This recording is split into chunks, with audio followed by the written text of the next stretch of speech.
So WWE Elimination Chamber happened last night, and I managed to catch it this morning. Decided, you know what, I'll go watch the Elimination Chamber this morning.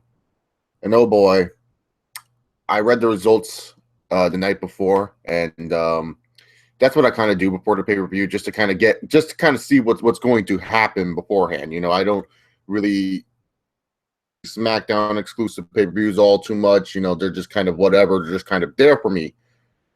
So I read the results ahead of time, and View was trying to do stuff a little bit too late. A little bit too late on a lot of things that I saw from this event, not just from the two title changes that happened, but just a lot of bookings and everything else that I saw from this event. I just said, they're doing this a little bit too late. So let's get started talking about this show for 2017.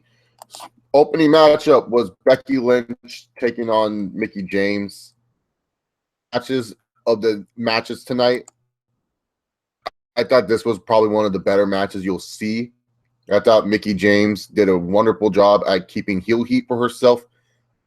I felt she did a great job in helping Becky Lynch throughout the match, giving Becky Lynch a good match, top notch, and it's amazing how top notch she is. Becky Lynch did well too. Not to say Becky Lynch is bad. She did well too. This match was good. Just the wrong person went over. And like, why is Becky Lynch winning in this situation? This isn't your SmackDown Women's title match. Mickie James is just coming back. And before people say, well, Mickie James is coming back because she's trying to put people over, that's stupid. Why would someone just come back to put people over? You got to establish this person, especially because some people don't know who the hell Mickie James is. You can show all the video packages you want. You can talk about how awesome Mickie James is all you want. But at the end of the day, you got to make Mickie James look good. And especially if they're going to go in the way of a fluky win and a fluky finish like they did tonight, they should have just had Mickie James win. Why do you need Becky to win this match? What does Becky benefit from winning this match? She benefits nothing at all. And so for me personally, I just thought that they should have went down the route of Mickie James match and Mickie James going on moving forward, and then you can continue on this feud, because Becky Lynch really, to be honest, didn't need this win. And really, you're going to finally give Becky Lynch a credible win after many months of not doing shit with her? A little bit too late there, WWE. Late. Kalisto and Apollo Crews taking on Dolph Ziggler in a 2-on-1 handicap match. Oh, please shoot me now. This match was awful. Oh, God. I just wanted this match to end. I did not really care. The pre-match shenanigans was long enough as it was. The actual match itself felt like it belonged on the SmackDown, like the hour one main event of a SmackDown. This was just a waste of time. And then afterwards, Apollo Crews and Kalisto win. Okay, whatever. Baby faces win. We know there are two guys they're not going to do anything with in this form of junction. And then you have Dolph Ziggler acting like a spoiled sport. So you have Dolph Ziggler's character go out there and start beating down Apollo Crews and Kalisto. And then, like, you know, it was funny because you would think that Ziggler, being this massive dick and doing these things, he would get heel heat. He would get actually people booing him, but he actually got a lot of fans cheering him because he was going to use a steel chair and use a weapon after losing a match. And then straight up, like, there's this one fan, like this fan, I don't know why, this fan like really annoyed me. There's this one dude with long fucking hair, like long ass hair, looked like he was a chick, to be honest with you. And he was like, yeah, you do it, Ziggler. You fuck up Apollo Crews. Like, oh my God. I don't know if Arizona's this racist. I don't know, but they were cheering for the white man to beat up the black guy. They were chanting, thank you, Ziggler. Like after like Ziggler like beat up Apollo Crews' ankle. They're like, thank you, Ziggler. Like, for what? First of all, what did Apollo Crews even do? Like, I don't even know what Apollo Crews has done at all. And so now it's just like Ziggler, who's supposed to be this dickish heel who told Jerry Lawler that he should have finished the job when he did. He's getting cheered for being a dick. Ugh. It's so stupid. Like seriously, like, so you're gonna have Dolph Ziggler now do something heelish, and it doesn't benefit anything. And it's like once again, it fits with the theme of the show a little bit too late. It's a little bit too late for a serious Dolph Ziggler heel run. Don't you think, WWE? If you really wanted to Dolph Ziggler to have this heel run, you should have done this back in like 2015 or 2014 or something like that. Not in 2017. No one cares about him anymore. A lot of the IWC has given up on Ziggler. They just have said, you know what, man, I don't even care about Dolph. They just given up on this guy. It's because you've given up on him countless times, year after year after year. You just give up on Dolph Ziggler. You don't do anything for Dolph Ziggler to make people care about Dolph Ziggler. People care. Is beating up Apollo Crews and Kalisto, two baby faces you haven't done shit with on your roster. At all on your roster with these guys.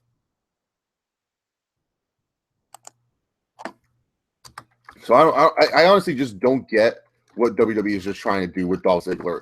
Like, why not have him win if you're just going to have it where he goes over and strong at the end anyways? Like, you pretty much took away Apollo Crews and Kalisto's win because you devalued it. So why didn't just Dolph Ziggler win and that was it? Dolph Ziggler will look like a strong heel. Why not just have Dolph Ziggler win and just say, yeah, I showed you that I could do this? Like, well, whatever. But then, quite possibly, the worst match of the night. The absolute worst match of the night. And honestly, this could be contender for worst match of the year. I know a lot of people are going to be like, what the fuck? No, this seriously was bad. All these tag teams in a Hell in a Cell, an Elimination Chamber, or a ladder match themselves, because this match sucked. American Alpha, The Ascension, the Usos, Heath Slater, Rhino, the Vaudevillains, and Breezango. The first three people were just such filler, such garbage, fun to watch. We're still doing this Heath Slater Rhino crap. I thought they broke up years ago. The Usos are not gaining any heel heat whatsoever. American Alpha wrestles. I don't know if it's their fault. It's just how WWE wants them to wrestle, but their matches feel the fucking same. Like, when the Usos American Alpha were facing off in the second to last match, I was like, oh, this should be a good match. And I was bored. I did not care. The Usos lost, and then they beat up American Alpha, and then out come the Ascension. And you make the Ascension the last team. And once again, this fits the theme of a little bit too late. Is this like a little bit too late to actually push the Ascension or do something with these guys? Because what you had with the Ascension was cool in 2014. You never did anything with the Ascension, ever. So now all of a sudden, they're the last team, and they look like jobber bitches because they can't even beat Jason Jordan and Chad Gable, American Alpha, when they're beaten down by the Usos. Like, the Usos did like a legit clean beatdown, and the Ascension hit all their double team moves on them. You would think the Ascension should have walked out as tag team champions, right? No, American Alpha took some Cena juice and won. A little bit too late on trying to do something with the Ascension. Seriously. This match was terrible. Don't watch this match. It's way too long. Really boring. The booking makes no sense. Just move on from this match. Like, honestly, if you don't watch this match, you will thank me. You'll thank me by saying, thank you, Chase, for telling me not to watch this match. You're better off just watching some SmackDown tag team matches on SmackDown than actually watching this match. This match was bad. And honestly, it does earn consideration of worst match of the year. So, yeah. Anyways, moving on forward, Nikki Bella and Natalya had their little matches. Not matches. Had their match. It was what it was. It had a confusing ending with the double count out. I couldn't tell what the fuck was happening. Nikki speared Natalya at the end. Fearless Nikki. Yay. Moving on forward. Oh, yeah. I forget to mention, too, they had, like, Carmella and James Ellsworth, like, talking about stuff in, like, the press box. And Carmella, like, literally was just, like, so useless. Like, I don't know why she was on this show. And all James Ellsworth did was just, like, copy her. But James Ellsworth, I will give him this. He looks super fucking stupid in his outfit. Like, it fit him so perfectly that he was trying to impress Carmella with his stupid outfit. Than that, it was a waste of time. So anyways, Randy Orton and Luke Harper was a solid exchange. Luke Harper, like, god dang, dude. Get that Tito Ortiz heat, Luke Harper. No one gives a fuck about this guy. Seriously, unless the guy's wrestling or something, he comes out and he gets no pop, no reaction. Like, Randy Orton comes out, gets a good pop. It's like, I have brushes in my hand. And he's like doing the Orton pose. He's doing all this Randy Orton shit. Luke Harper comes out. He's like, it's like, there. Go watch Luke Harper. I watched his reaction 3 times. It's like literally goes, and then like his theme hits and no one's reacting. He comes out, no one reacts. He enters the ring and no one reacts. They're just sitting there like, oh, what should I do with this idiot? And so Randy Orton and Luke Harper have a decent enough match. Randy Orton wins. Of course he's going to win. I mean, got to build him up strong to the road to WrestleMania. He's a Royal Rumble winner. But it's a little bit too late to separate Luke Harper from the Wyatt family. This should have happened a year ago when, like, Bray first brought in Care Bear. In Care Bear, Luke Harper should have literally looked at Bray and said, "No, fuck you, dog. This is my spot. Why are you bringing this big bum?" That should have been when the Wyatt family should have first split. Not with Randy Orton. Like, why would Luke Harper be threatened by Randy Orton? Randy Orton hasn't been with the Wyatt family that long. Let's be real here. Let's be realistic. If you want to be realistic for a second, no fucking fight. Randy Orton or Luke Harper? Luke Harper looks like he would rip Randy Orton's head off.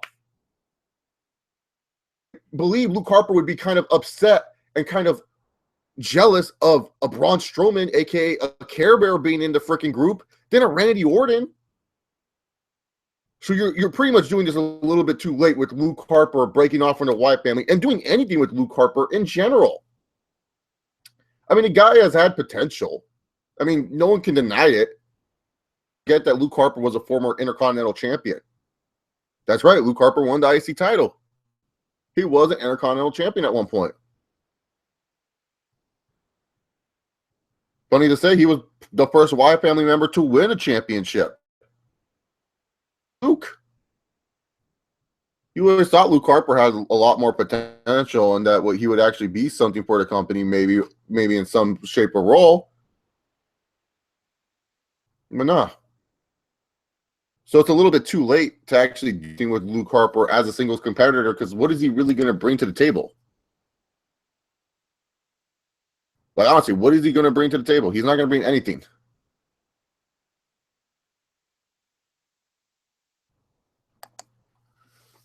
So, yeah.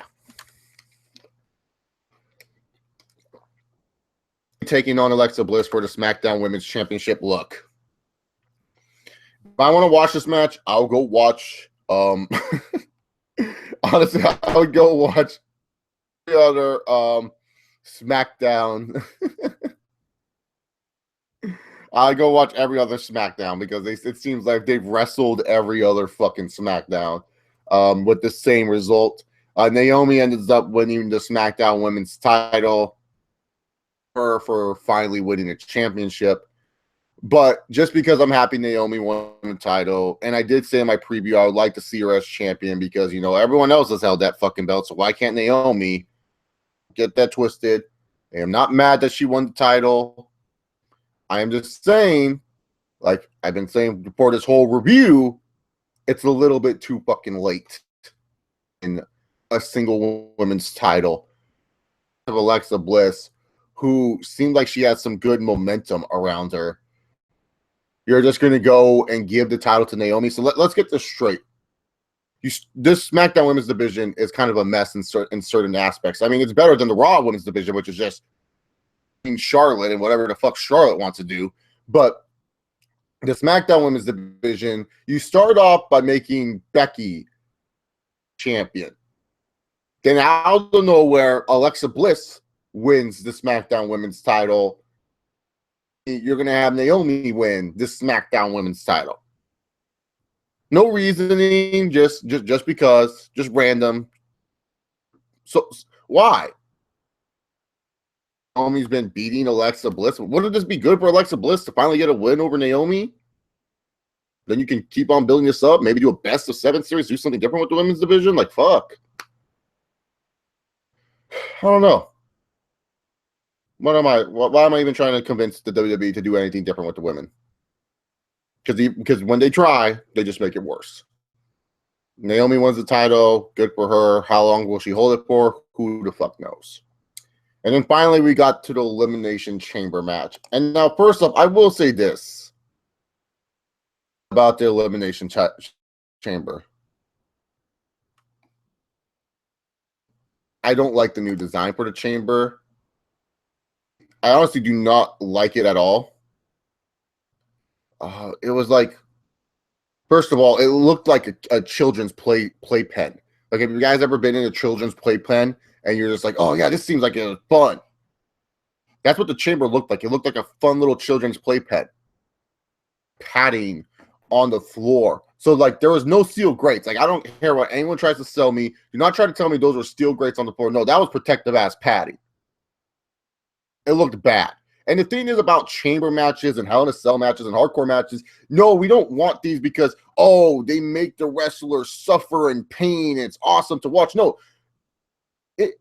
that kind of stuff right there, the Hell in a Cell and the chamber steel grate and everything like that, that kind of stuff helps the wrestlers' toughness.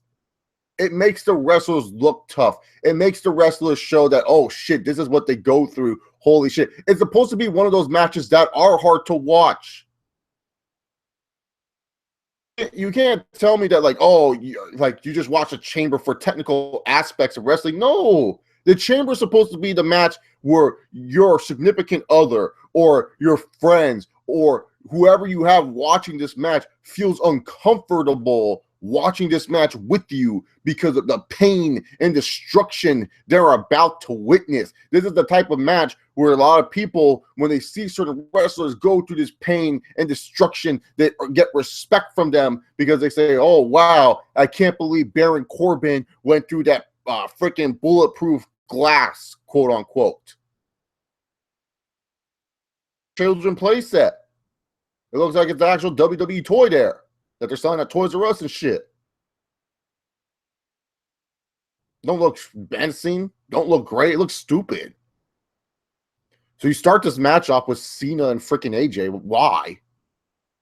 I just didn't get it. Like even Cena and AJ seemed like they were shocked that they were starting this match. Like literally, AJ and Cena were like, wait, what the fuck? We're starting this match? Well, better just go through all our fucking repertoire of moves like that.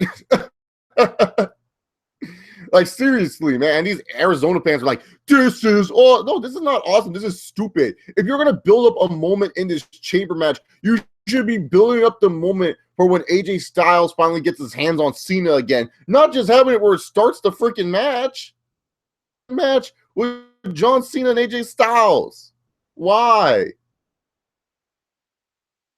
Probably care about in this match the most is probably seeing them fight. And then you're just going to give it to us? Like, oh, yeah, here's Cena and AJ. They're going to last the whole fucking match.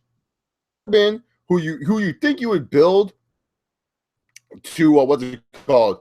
To be, like, the big-time monster in this match, and that you would just be like, oh, he will get a couple eliminations in there. He gets eliminated first. Worst part is he entered, like, 5th first by Dean Ambrose. And you know how we got eliminated? It wasn't that everyone had to take him out and destroy Baron Corbin because he was too much of a monster. No, Dean Ambrose just catches him with the schoolboy. That's it. The lone wolf Baron Corbin. All this buildup of this guy being like some badass monster, and you just have a roll-up to take him out. Like, the hell? And then afterwards, Dean Ambrose gets taken out because Baron Corbin beats him up after the match. Like, oh, I hate these bookings. You know, I hate this. When WWE does this, where they're like, oh, well, the guy got eliminated, so let's just have him attack the other guy. That makes no sense. Then why doesn't just like anyone just do that? say, oh, the cage is open. Let me go help Bray win the title and just fucking RKO everyone in the fucking ring. And Bray Wyatt could have just laid there and done nothing. Like having this chamber, if the person who gets eliminated can still attack afterwards. What's the point of having all those stupid ass referees out there and they ain't gonna do shit? It's the most dumbest booking ever. The guy who gets eliminated attacks the guy who's still in the chamber match. Like, why even do that? So you have it where Baron Corbin hits the end of days. Dean Ambrose gets eliminated. John Cena eliminates The Miz. Whatever. And then finally we get to the final three who are the favorites in this match. AJ, Cena, and Bray Wyatt. For our final threes.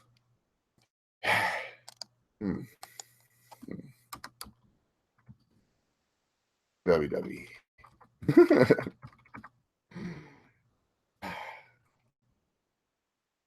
The Bray Wyatt loves to shock people, and they thought this would be the most epic thing in the match. Bray Wyatt goes on, and the last thing that he does eliminates Cena. Cena gets eliminated second to last, so now everyone's in shock. Everyone's like, oh my God, that means it's Bray or AJ winning the title, and everyone's all freaking out. And they've done this before with John Cena. See that one Elimination Chamber match with Edge and Rey Mysterio and one other fuck. They've eliminated Cena earlier than he should be eliminated, and so that way there's some suspense on who's going to win. And then AJ Styles and Bray Wyatt had a match. Oh, the fucking brand had a match. You think about that for a second. AJ Styles and heel number 2 and Bray Wyatt are fighting for the fucking title. And you wonder why some of these guys don't get over, and you wonder why fans sometimes look like idiots. Here's Bray Wyatt. There are two fucking heels. Guys are actually not fighting each other. Maybe you fight one of the biggest babyface of your company or your brand right now. Have it where he actually has to fight one of these fucks. Nope. Fight each other because fuck it, why not? And at the end of the day, the face that runs the place, the former champ that ran the camp, did not win. We got Bray Wyatt and winning his first WWE championship. Hold up, I think I read that wrong. I think I might have missaid that. So Bray Wyatt ends up beating AJ Styles and wins his first ever WWE. I'm sure that might be a typo. I'm pretty sure I'm supposed to say AJ Styles walks out with the second title. No, my notes say that Bray Wyatt won. Notes. Key tip for you guys that do YouTube videos. Notes definitely do help. It helps you out so that way you can look at stuff. So you give the title to fucking Bray Wyatt.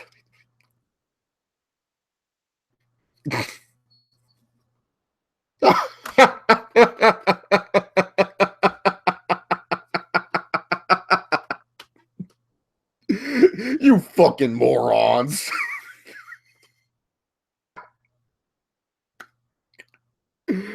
Fuck it.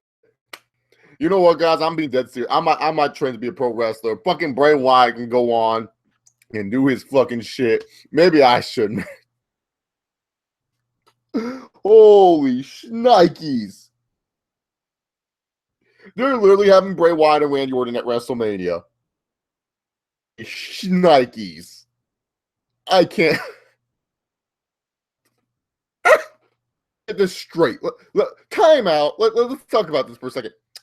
You let Cena tie a record that would be sniffed or touched in wrestling history. Let's just be real here. How many people, raise your hands and be dead honest, that you thought John Cena would ever get 16 world titles when he won his first world championship? I can tell you a lot of people did not think Cena would even reach 5 WWE championships. He fucking got 16. And yes, I know Ric Flair technically has 18 or 20 world titles. Shut the fuck up. In the WWE record books, it's 16. I've seen the tightest record up Instead of making it where it's a big deal that Cena's the 16-time champion and showing how dominant as a champion, you have it where he loses his first defense as champion. People want to talk about how like John Cena disrespects the sport, or how people have WWE has no respect for their legends. Well, yeah, they showed that here tonight. Respect for Ric Flair's record. They have no respect for that WWE championship or title reigns. To be honest, I think we should stop caring about title reigns because WWE doesn't care, because Cena's 16th title reign was a joke. This should have been a title reign that you've actually celebrated and made a big fucking deal. I don't care what you feel as a John Cena fan. They disrespected Ric Flair's 16th title reign. They disrespected their WWE championship by doing this shit. What a joke. This is what you do with your WWE title? It's just a throwaway prop. Just makes other people look good. For me, number 16 didn't fucking matter. That was a cool moment, too. Like, even if you're not a John Cena fan, it was a cool moment to say you witnessed someone win 16 world titles, tied Flair's record. And then you just throw it away just like that? Enough to even defend it for 1 month? But Chase Cena's leaving in April after WrestleMania. I don't give a fuck. Do not care that Cena's leaving in fucking April. You still have it where this motherfucker goes to Mania. He just tied Ric Flair's record. All you Flair fans, you Flair mark, all you wrestling fans that care about history, honor, tradition, how come you're not mad about this shit? People that get mad about people that don't honor tradition and history of wrestling, but all because Cena lost and fucking bum Wyatt wins, that these guys are like, what excellence. No, this is stupid. So yeah, where your 16-time world champion can't even defend a championship once. Once.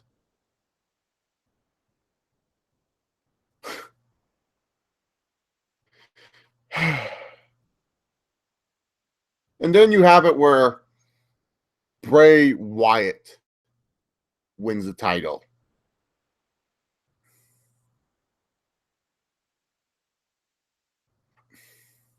Why? What good does Wyatt do as champion? And you guys should know for a long time, this is not me just trying to be counterproductive here or fucking hating on someone just for the sake of it. Y'all should know if you watch my channel long enough, I'm saying Bray Wyatt is worthless. Time. I've been saying that the WWE has dropped the ball with this guy for quite some time. And that I've given up on Bray Wyatt. And yeah, sure, the Randy Orton stuff helps, that he's aligned with my boy Randy Orton. So yeah, it's cool that Randy Orton and Bray Wyatt are a thing. But guess what? At the end of the fucking day, why? Bray Wyatt done to be a WWE champion. They literally given the belt to a jobber. Do you guys not understand that? Like, Bray Wyatt hasn't done anything to deserve this. Oh, of course, you wrestling fans, you feel like he's earned it and deserves everything because he cuts the same fucking promo every time. But really, to be honest, Bray Wyatt, you're really going to trust his ham and egger ass to fucking carry that championship to defend against Randy Orton at Mania? Oh, God. Yeah, Bray Wyatt, who is 0-2 at WrestleMania. Bray Wyatt, who has never won a meaningful feud in the WWE, looks bad in defeat and looks worse in victory. Where this guy finally matters and is finally a big deal. You're trying to trick the fans by giving him a belt. So you're pretty much saying that Bray Wyatt and Randy Orton on its own is not good enough unless we have a title with it. That Bray Wyatt on his own is not interesting enough unless we put a title on it. That's what you're pretty much saying with Bray Wyatt, that you need a WWE championship to make this dumbass interesting. No, Chase, he's interesting on his own. We just want him to win the title out of respect. And no, what respect? Out of what? He hasn't earned the title at all. He's not that type of guy where I've looked at him and said, you know what, throughout his whole career, let's give Bray Wyatt the championship. Ever since he's debuted in 2014, all he's done is the same fucking shit, or 2013. All he's done is the same fucking shit. I'm scary, I'm this, no one can feel me and all that other shit. He hasn't done anything to make me say he has earned or deserved the championship. And especially if the way you've seen him booked, he's looked like a freaking manager compared to Randy Orton. Like he looks like he's like Randy Orton's manager. So Randy Orton's manager won the WWE title. This is like seriously watching Ted DiBiase and Virgil championship right now. That's what we're seeing. So we're going to trust Bray Wyatt, who has a history of getting injured on a whim, who has a history of not delivering in big matches. Because I don't care what anyone says about Roman Reigns. I don't care what anyone says about Seth Rollins. I don't care what anyone says about even like Finn Balor or something. At least I've seen enough big matches from those three guys, and I've seen that, hey, they can deliver in big fucking matches. When has Bray Wyatt ever delivered in a big match? And don't say, oh, well, a lot of hardcore matches. Like, yeah, anyone can deliver in hardcore matches. You could take me and you could take one other random fuck. Give us enough steel chairs and enough little spots, and we can guarantee you give you a good fucking match. What has Bray Wyatt has ever done in his career to make you care? Hasn't done shit. What's my point to this straight shooter? Bray Wyatt's nothing. So you give the world championship to nobody. You ruined the freaking 16-time world title reign for nothing.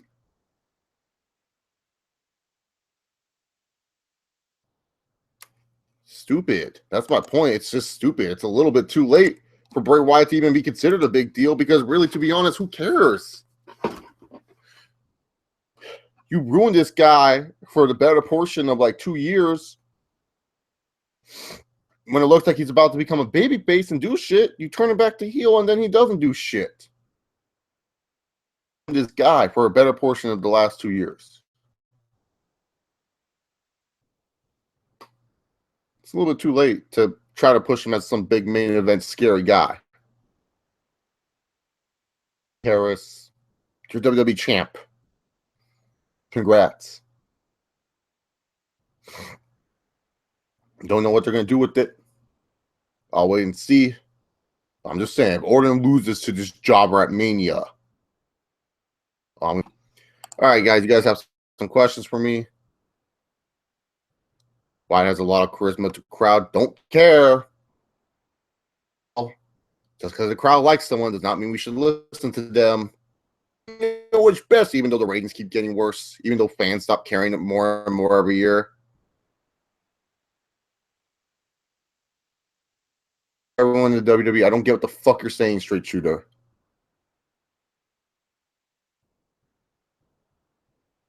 What do you mean Bray will prove me wrong? What the fuck? Why does everyone care about this guy? He hasn't done shit.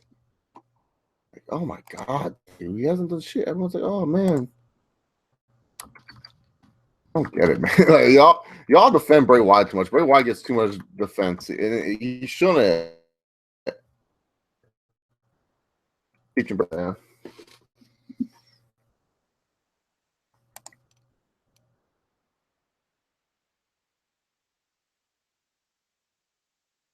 Let's see.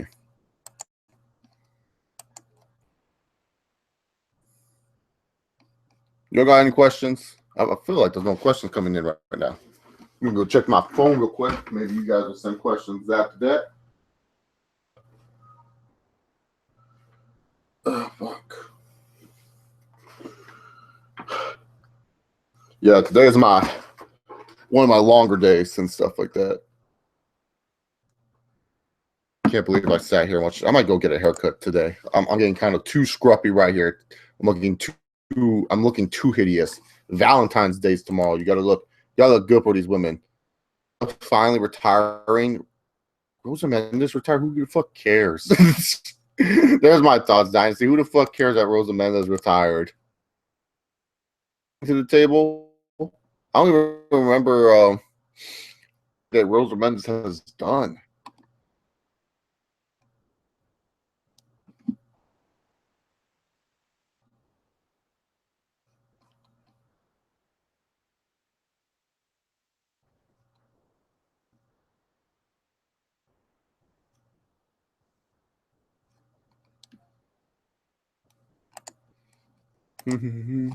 9% of the fucking roster has not done shit in the WWE. Yeah, but Bray Wyatt winning a championship before WrestleMania season, that's kind of like terrible booking, dude. At least you can have Bray Wyatt and Randy Orton freaking do that in the fall or summertime, and that makes more sense. Retains at Mania? Oh, I'm not even thinking that far in advance, but if Bray somehow pulls off a rabbit out of his ass and he retains at Mania, then I'll have to say that he'll probably he should drop the title. He should drop the title to Corbin, to be honest, if you're going to try to make Bray Wyatt this monster. Then the only thing that can stop a monster is a bigger monster himself. Oh, Baron Corbin. But knowing WWE, they'll probably have him drop it to like Styles or Cena. Knowing WWE, they'll just be like, oh, yeah, except AJ Styles, drop it. And Corbin take it off him if they're going to make Bray Wyatt into this big time scary monster. I'm a monster in this bed, and no one can stop me. You want to lay here, you're going to lay here to die. So why don't y'all just realize that you're in the era of Wyatt? You're in the era of pain and everything like that. So what makes Bray Wyatt so good? I just did a Bray Wyatt promo right there. Please tell me. I felt like my promo was just as good as anything Bray. And I said that off the top of my head, too. I made the Cena AJ match the Rumble worthless and made the Royal Rumble match worthless. Yeah, exactly. The AJ Cena match. You know, what was the point of the order? Like, okay, first of all, so Cena and AJ match was just kind of blah. And then you have it where, like, Randy Orton wins the Rumble. Why not just have it where, like, Bray and Randy, like, double team each other, and then, like, Bray plays mind games with Randy, or Randy plays mind games with Bray, and then one of them walks out of the Rumble and just say, like, hey, one of us will get an Elimination Chamber match, so it's okay, and stuff like that. But no, instead they just kind of like, no, this is like a Mania. Yeah. I thought Dynasty's replying to Kadeem Simon. But yeah, no, the Orton and Bray Wyatt does not deserve Mania booking. Like, I don't care what anyone says to me. Orton and Bray Wyatt is definitely like filler, like, oh, it's post SummerSlam feud. This is a post SummerSlam feud that you're trying to headline WrestleMania with. Like, I mean, that's serious. This is like, oh yeah, man, I can't wait for Clash of Champions to see Randy Orton versus Bray Wyatt for the WWE title, not WrestleMania 33.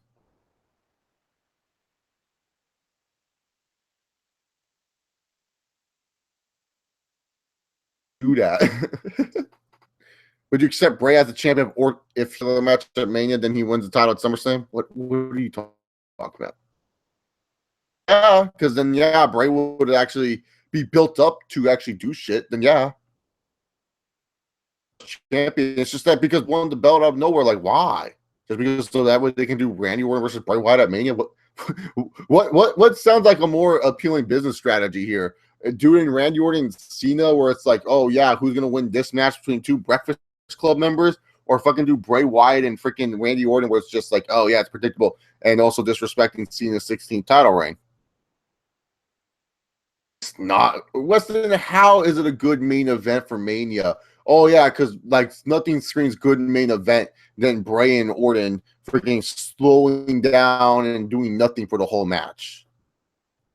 In WWE's world of you're not Mr. PWI's most hated wrestler, you're John Felix, Anthony Cena, Randy Boner Orton, or anybody else, and because of the Golden Children, then WWE doesn't give a shit. Yeah, don't give a shit unless you're in the BC or the Golden Children. Breakfast Club and Golden Children rule WWE. Breakfast Club, of course, number one, and then you.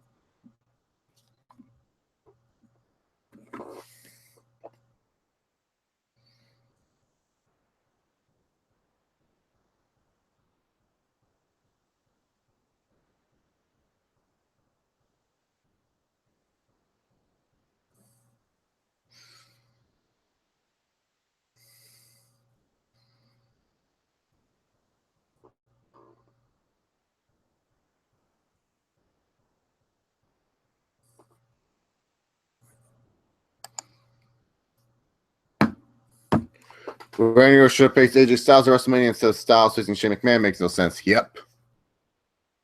I took a negative pill to shut the fuck up, Weston. Seriously, honestly, shut the fuck up. I took a negative pill I'm reviewing the fucking show.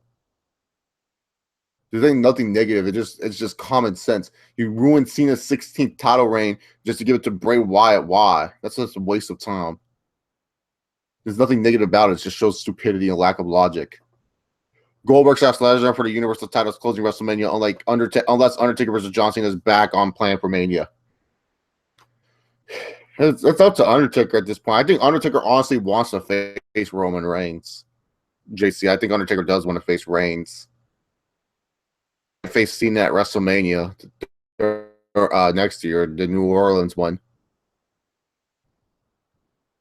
Oh, yeah. No, I did not talk about how I was wrong, Bray Wyatt. Yeah, I was wrong, Devon. Bray Wyatt's not right out of his ass. Like John Cena was just doing some Breakfast Club charity work. He felt like he hasn't done enough Breakfast Club charity, and so he decided to give Bray Wyatt the crappy title. Was doing. Maybe Cena didn't want to embarrass himself facing Orton again. So he was just like, why waste my... And maybe this was a prank by Cena. Well, John Cena said, like, you know what? This would be fucking hilarious. And then so he decided that, you know, like he tricked Randy. Like him and Randy played politics so that way they could have like an epic WrestleMania match. And then Cena's like, LOL. And then he gives it to Bray. And Randy Orton right now is backstage. He was like, come on, John. I thought this was supposed to be our match, John. I thought we were supposed to be wrestling each other. And Cena's like, Randy, why would I ruin my reputation wrestling you at WrestleMania? And he's like, John, did you put me in a match with Bray at Mania as a joke? Laughing his ass off. And Orton's just like pissed off. Facing Shane. He should face Shane, to be honest. Either he faces Shane or you try to find a Raw superstar on AJ's level and do that. No, AJ Styles can't be a Breakfast Club member wrestling because he has 3 boys. He only has 1 daughter. That's 3 boys. He got his daughter like a few years ago. But he's had a lot of boys.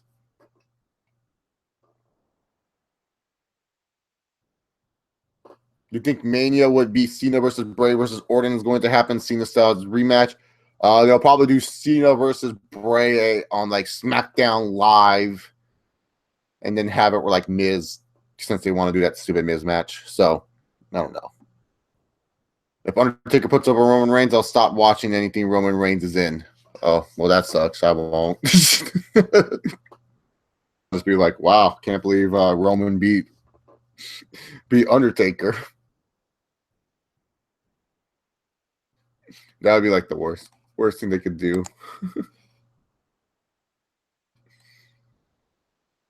Oh, the chamber match stuff. I didn't really talk about what I thought. The chamber match was all right. I've seen better, but it was an all right chamber match. As a whole, though, this pay-per-view, don't recommend it. Not to anyone, not even to hardcore fans. I don't see like how any hardcore fans can come out of this show and be like, yeah, that was great. We actually have like a decent enough break in between Elimination Chamber and Fastlane. I mean, it's not a big one. Break. I mean, we have like at least 2 more weeks. Actually, 3 weeks before we had to talk about fucking Fastlane. So thank God.